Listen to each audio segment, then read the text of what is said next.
It's December 20th, and I'm Sam Snikovsky, coming to you from Swampscott, Massachusetts. I am with Representative-elect Jennifer Armini, who will represent Massachusetts' 8th Essex District on Beacon Hill following her inauguration on January 4th, 2023. Welcome to Swampscott High School.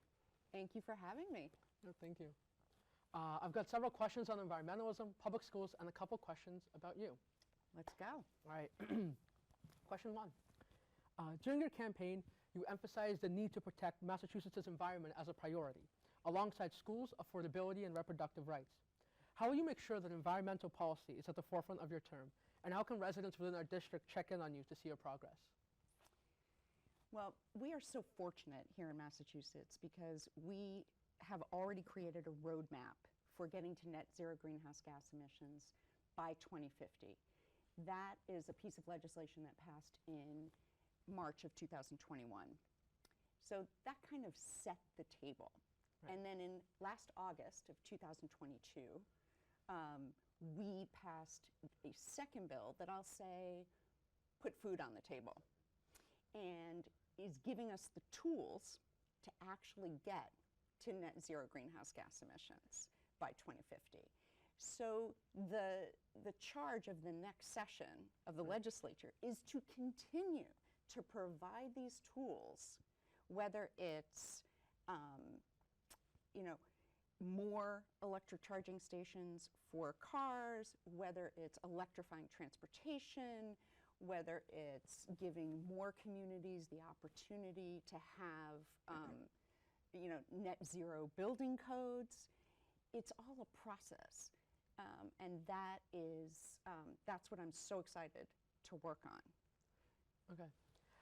And actually, I know you just mentioned with building codes with like local communities, right? Which kind of brings me to my second question, which is that I saw on your campaign website the first action on your list of methods to address climate change was actually to quote foster resilient communities.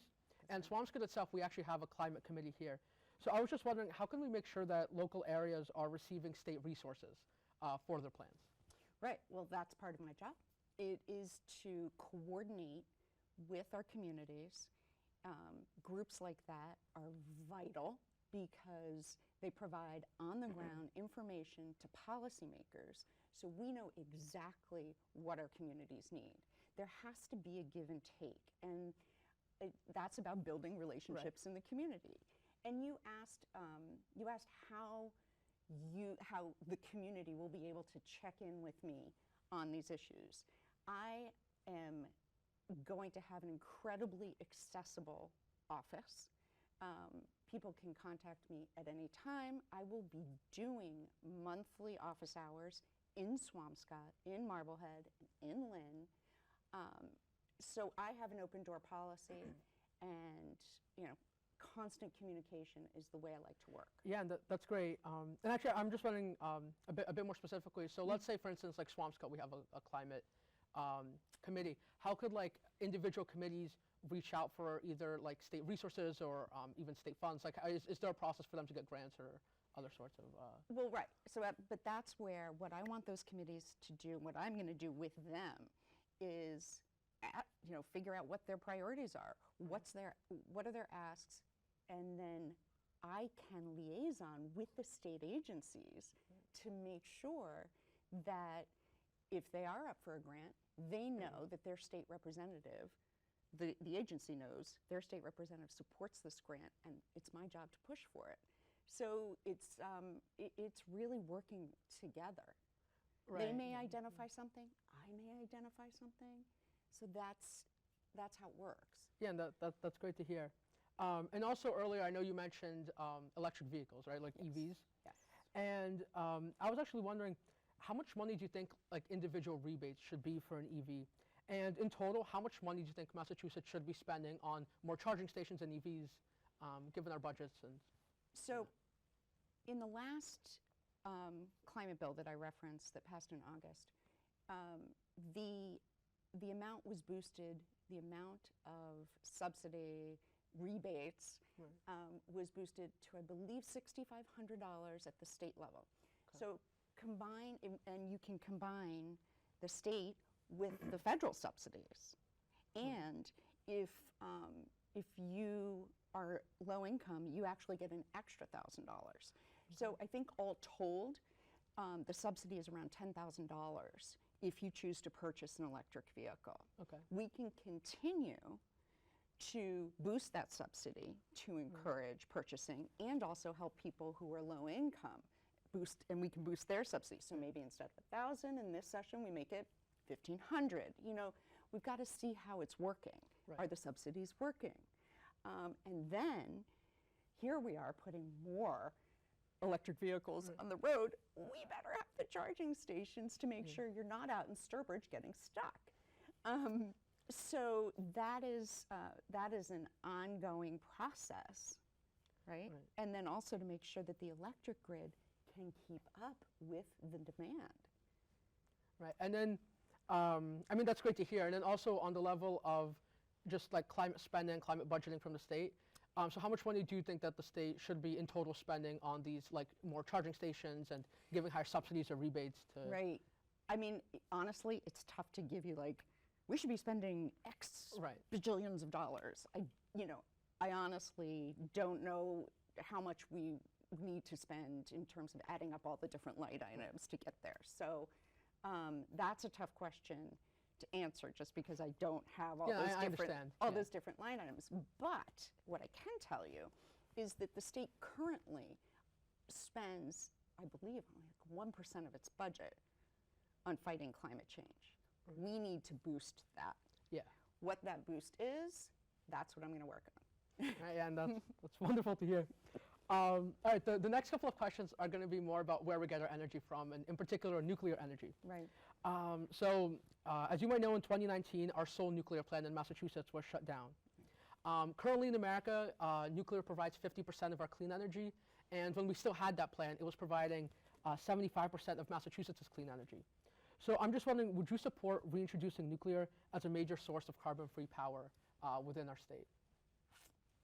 I do think nuclear is a good bridge fuel, right? We have got, we're in a situation where we're not able to go from fossil fuel dependence to clean energy overnight. This is a process. And I think nuclear can be a good clean energy bridge fuel. The problem with nuclear obviously is waste, right? And we've got to do a better job with nuclear waste. But I think it's a good tool for that bridge. Right. So in that case, you might have already answered this next question, but I'll still just frame it more directly. So current Massachusetts regulation requires that in the general court, a majority votes to approve the construction of any nuclear plant within our state. So if it can be concluded that this construction would meet like full state Massachusetts criteria, if it would be federally licensed, have an adequate emergency plan, if it's safe, decommissioning safe, and economically practical, right? So if it meets all those check marks, would you vote yes in favor of construction? Well, I would be seriously inclined to vote yes, but the devil's in the details. So given everything you said, that sounds like, that could be a really good proposal. I'm not sure that's on the table, but. Well, I mean, we have like Vineyard Wind, for instance, right, where they started construction last year. And in general, we do like the wind farm off of Martha's Vineyard. Yes. And so, Massachusetts, we are building now new energy sources, clean energy sources. Yes. And so I'm just wondering if this project were to come up, and like, again, if it would meet the state criteria, if we would see do you think you would vote yes in that case? I think if it meets all that terrific criteria, I would be inclined. But I want to say, you brought up a great point, and that's wind.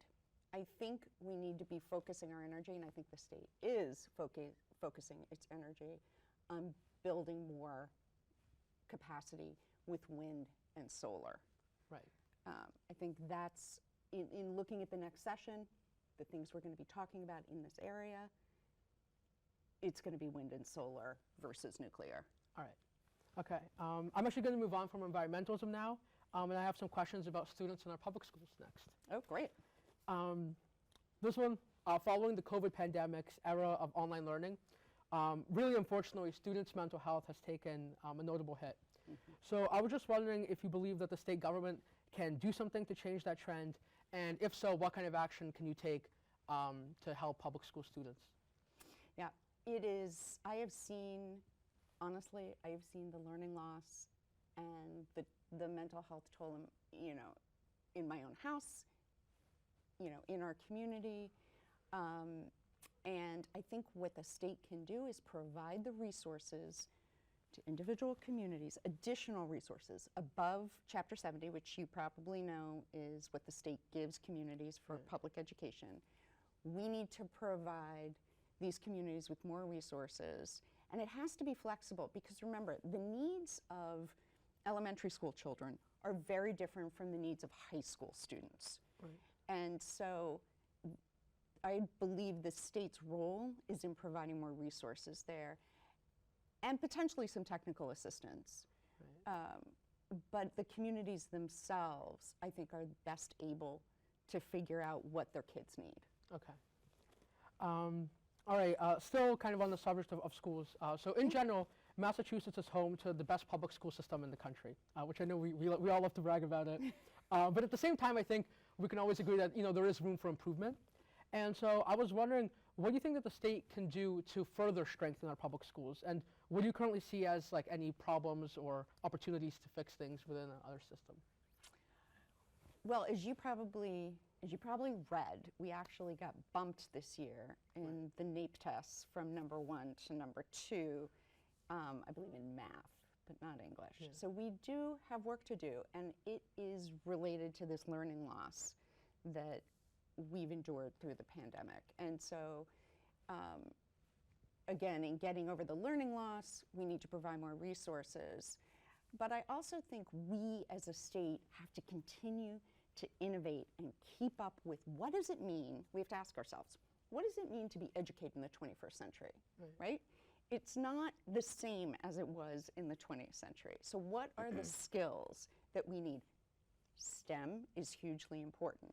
Are we giving our students what they need? Are we taking care of those students who aren't necessarily choosing to go on to a 4-year degree? Right. We've got to think creatively. And I also, we have to rethink the role that standardized tests play in a public education. In that case, I'm just curious. I know in some states you've even talked about removing standardized testing. Right. But I'm just wondering, so what are your general thoughts in that case on the MCAS? So for instance, with the MCAS, we absolutely need testing, we need accountability, but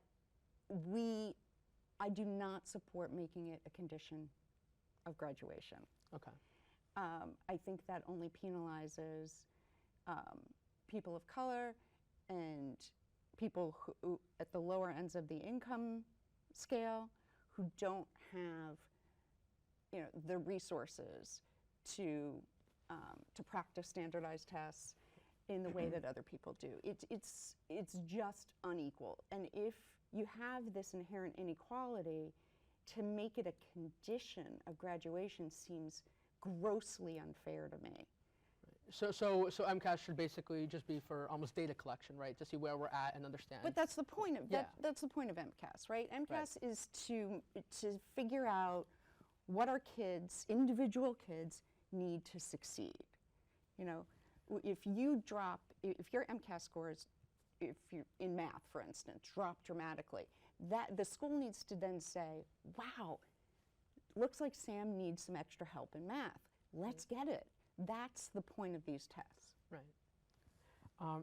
That sounds good. And I guess this next question is also about kind of school quality and students' experience. I think probably before COVID as well, but especially now after dealing with the past few years, there's been a lot of concern about school quality, but also student access to activities like sports and extracurriculars. Right. But at the same time, we also face this issue that a lot of public schools unfortunately experience kind of tight budgeting. And so I was just wondering that as a state legislator, how can you work to make sure that students are getting more out of their schools, and also making sure at kind of balancing teachers getting properly compensated for those extra efforts? I think we can all agree that teachers are not compensated for their amazing efforts. I mean, we really, and again, that's a funding issue, right? That's a funding issue that the state can help through the Chapter 70 allotment. And it's also the school committee's prioritizing, Yeah. right? So that, it's not enough. I feel like teachers get a lot of lip service, but they, everyone loves their teachers, especially through the pandemic, they performed valiantly, but that's not enough. They need to get more in their paychecks too. Yeah. Yeah, we have to like really show our appreciation Right. and not just with words. Right. And so to be clear, you would support expanding the like Department of Education budget and the general like school budget. I'm sorry, the general school funding within our state to do that. Exactly. Okay. All right. These last couple of questions are a bit more direct about you. Oh my. So if you could make one change to Massachusetts in the next 2 years, what would it be? One change. Yeah.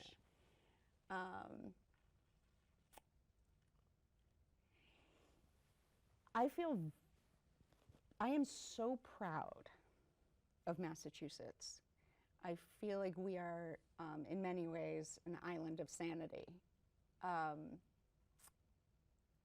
love that we are constantly thinking outside the box and how to solve problems. We have unbelievable resources, intellectual resources. But I would like, if I could, over the next 2 years, we need to continue to foster a civil dialogue in our state. I feel we do much better than other states. But I think, as you've probably seen on social media, the conversation around issues can get so mean and bitter, and that's Right. not constructive.